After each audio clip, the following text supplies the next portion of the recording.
তোমাদের ভোটটাকে ইসলামের পক্ষের বাক্সে দেওয়ার জন্য আমি আহ্বান করছি। এবং সাথে সাথে আমার মা বোনদের করবো, আমার মুরব্বীদেরকে বলবো, আমার যুবকদেরকে বলবো, আমার ভাইদেরকে বলবো, আমরা বারবার ভোট দিয়েছি,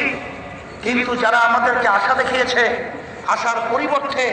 পরবর্তীতে তারা নৈরাশার চিত্রটাই আমাদের সামনে তুলে ধরেছে। এখন আসেন, একবারের মতো হলেও ফতুল্লার মাটি ইসলামের পক্ষের ঘাঁটি। আমি বিভিন্ন জায়গা থেকে যেটা দেখেছি, এই ফতুল্লার মানুষ বিশেষ করে ইসলামের পক্ষের বাক্সকে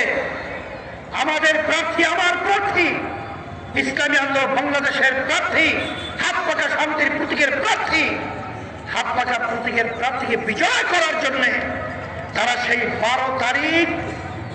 সিল দিয়ে ইসলামের পক্ষে, হাত পাকার প্রতীকের পক্ষে বিজয় ছিনিয়ে নিয়ে আসবে, এই সংবাদ আমার কাছে রয়েছে। এখন কথা হলো, সেই বিজয় ছিনিয়ে নিয়ে আসার জন্য